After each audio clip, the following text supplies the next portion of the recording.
وإذ قال إبراهيم رب اجعل هذا البلد آمنا واجنبني وبني أن نعبد الأصنام رب إنهن أضللن كثيرا من الناس فمن تبعني فإنه مني ومن عصاني فإنك غفور رحيم ربنا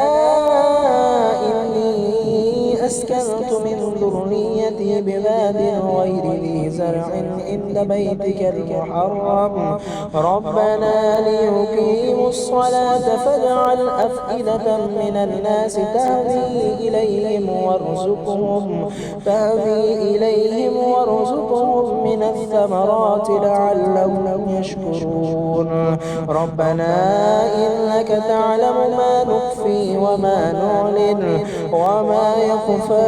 على الله من شيء في الأرض ولا في السماء الحمد لله الذي وهب لي على الكبر إسماعيل وإسحاق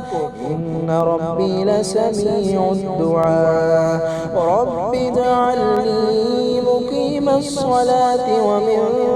ذريتي ربنا وتقبل دعاء ربنا اغفر لي ولوالدي وللمؤمنين يوم يقوم الحساب الله أكبر.